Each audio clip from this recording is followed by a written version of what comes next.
नमस्कार। ज्ञान विविध्य में आपका हार्दिक अभिनंदन। शास्त्र तृतीय वर्ष वृद्ध जात का में आज हम तिथि दोष, इसके अलावा योगादि दोष के विषय में भी चर्चा को आगे बढ़ाएंगे। तिथि दोष से मतलब है जब कोई बच्चा पैदा हो उस वक्त वो कौन सी तिथि को पैदा हुआ है। कुछ तिथियां शुभ होती हैं और कुछ तिथियां अशुभ होती हैं। जिस दिन वो बच्चा पैदा हुआ है उस दिन यदि संयोग से तिथि का कोई दोष बन रहा हो तो उससे भी जातक काफी परेशान होता है, काफी संघर्ष जीवन में उसको देखने को मिलता है।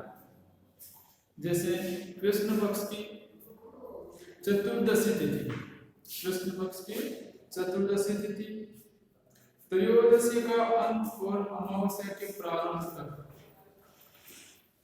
के काल को 6 बराबर भागों में विभाजित कीजिए। प्रत्येक विभाग में जन्म हानि इत्यादि फल है वो देखने को मिलता है। कृष्ण पक्ष की चतुर्दशी, इस तिथि को कोई भी बच्चा पैदा होता है तो उसको कई प्रकार के कष्ट आदि देखने पड़ते हैं। यदि बच्चा नहीं देखता है तो बच्चे के माता पिता मामा ननिहाल पक्ष इत्यादि में भी देखने को मिलता है।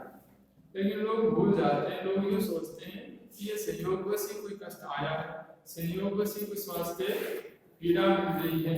ननिहाल पक्ष तो वैसे भी वो द्वैता के जन्म से कोई विशेष ज्यादा महत्व वो रखते भी नहीं है, याद भी उनको रहता नहीं है। जबकि एक जातक का उत्पन्न होने के बाद उसका संबंध ननिहाल पक्ष की ओर भी एक और प्रभावित करता है। तो चतुर्दशी तिथि को यदि जन्म हो तो उस तिथि के अंश कला विकलांग घटीपल इत्यादि हैं, उस घटीपल विकल को आप 6 भागों में विभाजित कीजिए।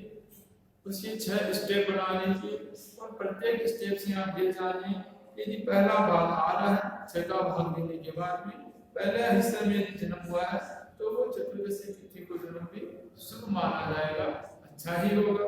यदि दूसरे हिस्से में यदि बच्चे का जन्म हुआ है तो पिता का नाश होगा, यानी कि वो पितृ पक्ष के लिए इतना अच्छा नहीं है, कोई न कोई शारीरिक कष्ट मृत्यु कष्ट इत्यादि देखने को मिल पाएगा। यदि तीसरे हिस्से में जन्म हुआ है कृष्ण पक्ष की चतुर्दशी तिथि को तो माता का नाश बताया गया, यानी कि माता को कोई न कोई शारीरिक कष्ट देखने को मिलेगा।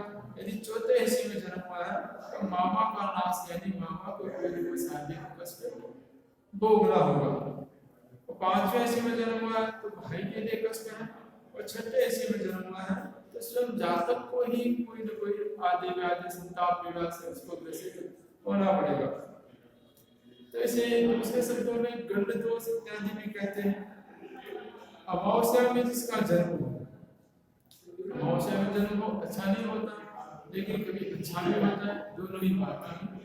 विशेष करके कहा जाता है कि अमावस्या में जिसका जन्म होता है वो अपने ही वंश का कोई न कोई पितृ होता है, जैसे दादा परदादा सरदादा ताऊ इत्यादि जो पूर्व में गुजर चुके हैं वही उस कुल में पुनः आते हैं। तो अमावस्या तिथि का जन्म के रूप में उसको प्रादेश के रूप में देखा जाता है।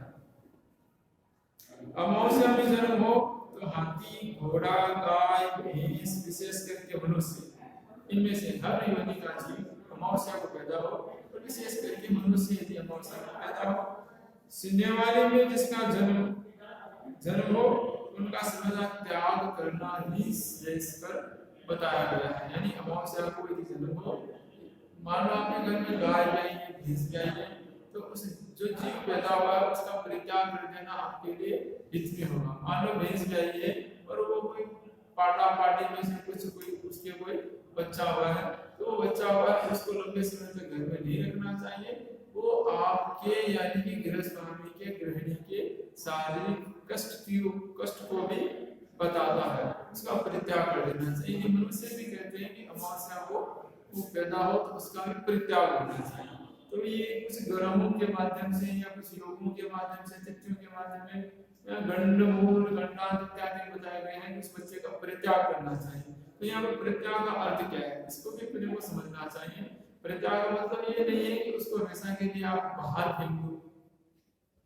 परित्याग से तात्पर्य ज्योतिष में ये माना गया कि आप उसको दे दो किसी को, वो आपके जीव को लेके चला जाए, फिर पैसे दे करके वापस उसे पुनः खरीद लो, तो वो एक तरह से परित्याग भी हो गया और पुनः आपके पास भी आ गया। तो आने पर जो है वो दोष नहीं लगेगा, क्योंकि आपने उसका क्रय किया है। पहले आपने उसको बेचा नहीं, आपने उसको यूं ही किसी को दे दिया, दान में दे दिया, किसी भी दे दिया, परित्याग कर दिया, हमें ये नहीं चाहिए। तो इस तरह से करना चाहिए। तो अमावस्या तिथि को जो दोष है, सीने वाले दोष है, उस दोष का परिहार हो जाता है। विशेषकर कुंभ में जिसका जन्म हो, विधि पूर्वक उसकी शांति भी करनी चाहिए। सूर्य से पीछे जब 12 अंश, जिस राशि पे सूर्य हो, सूर्य से पीछे 12 अंश पर यदि चंद्रमा हो तो अमावस्या प्रारंभ हो जाती है। ये अमावस्या प्रारंभ का वो कैलकुलेशन बताया गया है, गणना बताई गई है। अमावस्या के दिन हमेशा सूर्य और चंद्रमा एक ही राशि के ऊपर दोनों एक साथ मिलेंगे, लेकिन कभी वो थोड़ा आगे पीछे हो जाता है तो ये लोग कहते हैं कि आज तो मिल नहीं रही है, रात को मिल रही है, अमावस्या तो पहले ही शुरू हो गई। जबकि नियम यह है कि अमावस्या के प्रारंभ कब होगी, यानी कि सूर्य से जब चंद्रमा नजदीक आ जाए और सूर्य और चंद्रमा के बीच में 12 अंश की दूरी रह जाए, इतना निकट आ जाए, तो 12 अंश की दूरी पे आते ही अमावस्या का प्रारंभ हो जाता है। तो इस प्रकार से भी क्या है, जब कोई बच्चा पैदा होता है तो पर कहते हैं नहीं ये भी अमावस्या को पैदा नहीं हुआ, क्योंकि अमावस्या तो आई नहीं थी।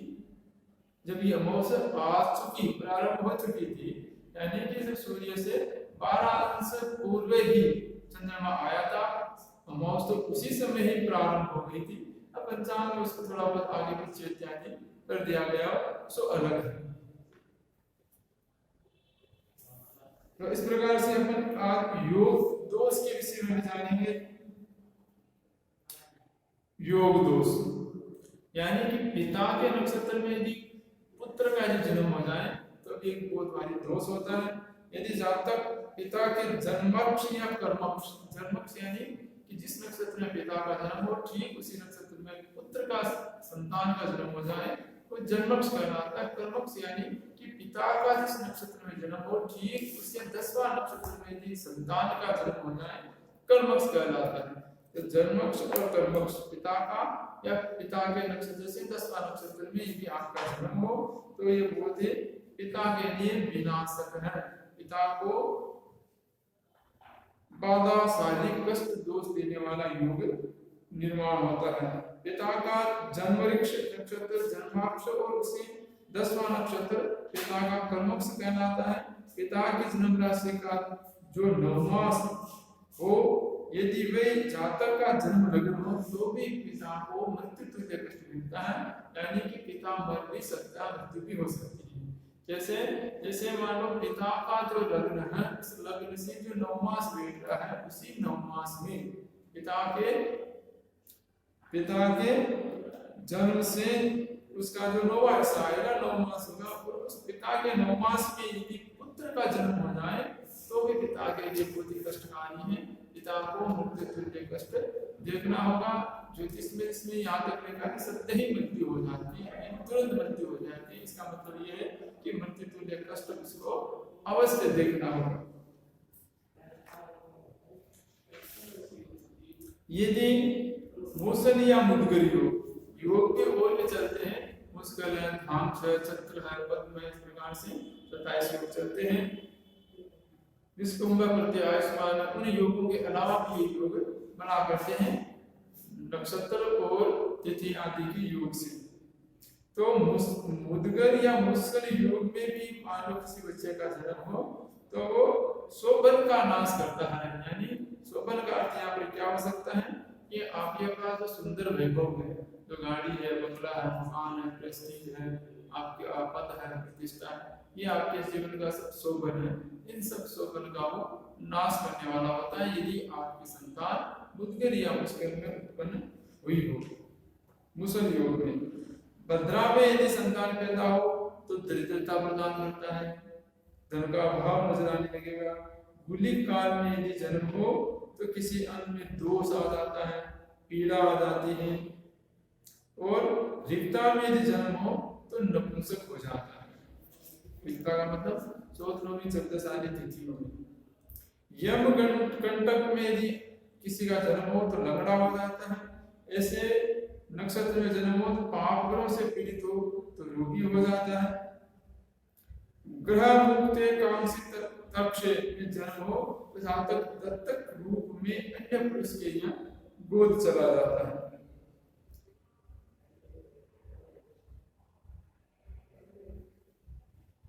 वैद्यति योग में जन्म हो तो पिता की मृत्यु हो जाती है, ये भी अच्छा नहीं होता है। वैद्यति योग की शांति करवानी चाहिए। विष्कुंभ योग में यदि बालक उत्पन्न हो तो धन हानि करता है, ये भी अच्छा नहीं है। और सूर्य योग में जन्म हो तो उस बालक के पेट में शूल दर्द यानी पेट में दर्द होना, दर्द इत्यादि होना शुरू हो जाता है। गंड योग में यदि बालक का जन्म हो तो गंड रोग हो जाता है। इन कंठों में कुछ गांठ जैसी हो जाती है, गंड रोग हो जाता है, जिससे काफी परेशानियों का सामना करना होता है। इसी के साथ नमस्कार।